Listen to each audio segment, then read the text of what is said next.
This is an equal opportunity podcast, meaning when the power play stinks, you're going to hear about why.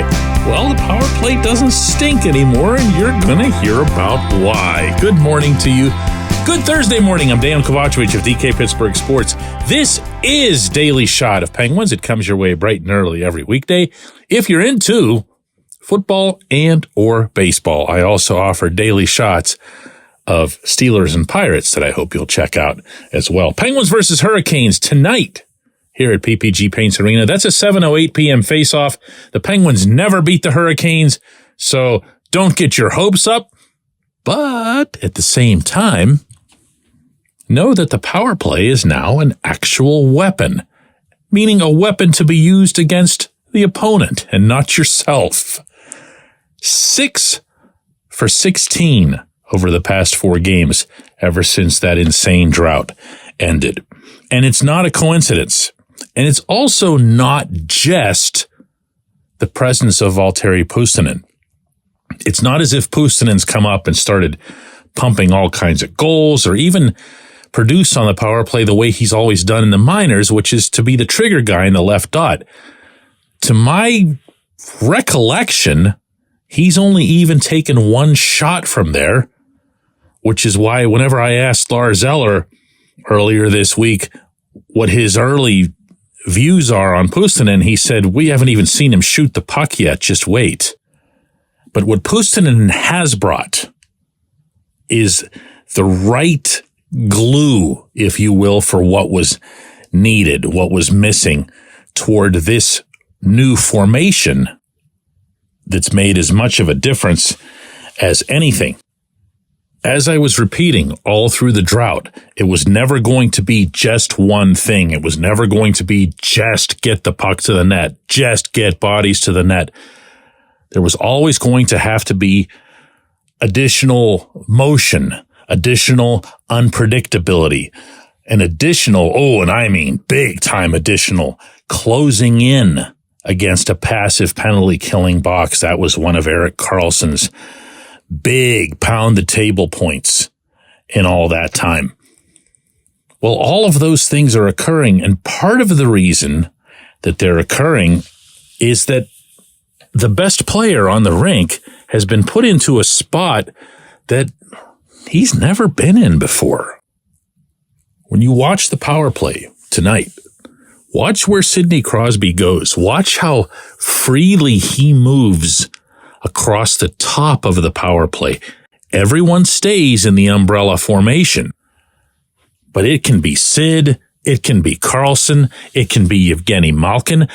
Puustinen's been up there. Jake Gensel's been up there. You hardly ever have seen Jake move to the points in a power play setting. But everyone's doing it. Everyone's roaming around wherever it is that they feel they can get to the fastest. This sort of change tends to be one that consumes a lot of time before it works. So consider the Penguins lucky, I think, that they've been able to, just generate consistent offense, consistent threatening looks, real threatening looks, not the stuff they were getting before. And then from there, pouncing on it. The big variable in this, obviously, is Sid. Now, I was finding ways to criticize the captain's role during the drought. And I don't apologize for that. I really didn't like the way he was being utilized, whether that was at the coach's behest, against his will, who knows? But he was just planted down at the bottom of the power play, achieving really nothing. He just kept kicking the puck back to the point. You guys heard me talk about this. But now what you're seeing him do is to move a lot more, create a lot more.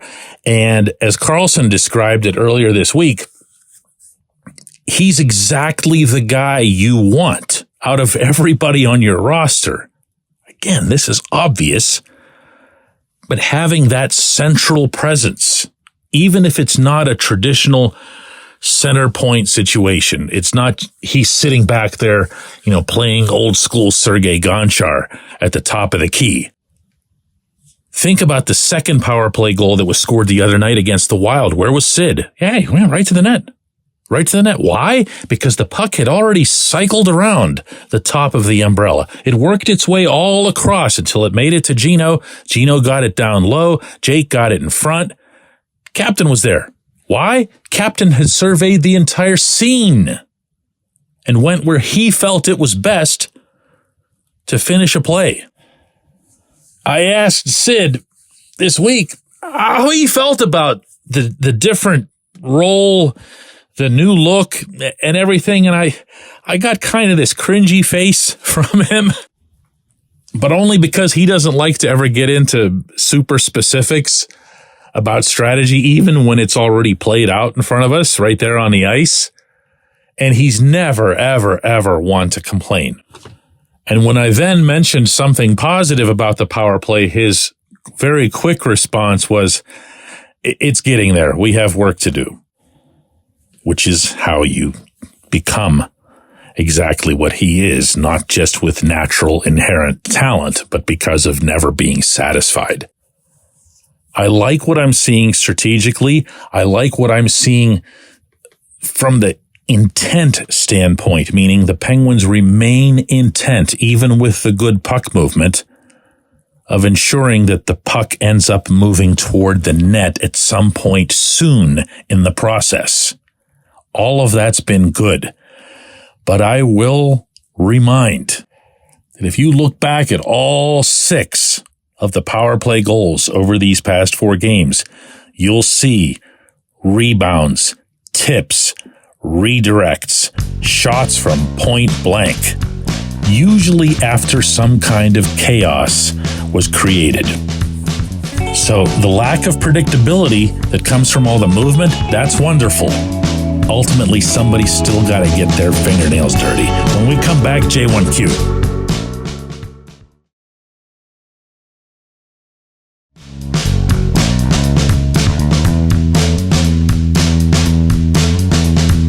Today's J1Q comes from Shelley, who asks, DK, why sugarcoat the Rickard Rakell situation? He has literally not scored a goal.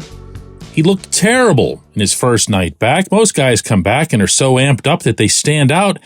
It isn't a strategic move to put him on the third line. It's where he belongs based on his body of work. You know, Shelley, the first thing I want to clarify, I don't know if you're new to my work or not, but I don't exactly sugarcoat things. I don't believe in it. I don't think it's a genuine, honest way of going about this particular job. I think you're going to lose your audience in a great big hurry if you color things in one direction or the other that you don't feel is accurate. The fact is that through Rakell's first 17 games, he did a ton of really, really good things. This is a very talented player who scored 28 goals last season, who has 5 20-goal seasons to his credit. And out of those 28 goals last season, 10 of them came as a member of the first team power play. So this isn't someone that you would paint in one direction or the other based on any 17 or now 18 games. And by the way, the last thing I would hold against him is his first game back after a month-long absence. Maybe what's resonating with you, and I know to an extent it does for me as well, are those 2 shots that he had, or semi-shots that he had on the one power play where he just whiffed badly on both. It happens. Rust is real. And if he's experiencing it, I'm not going to hold that against him. I'm also not sugarcoating it. It's just a fact.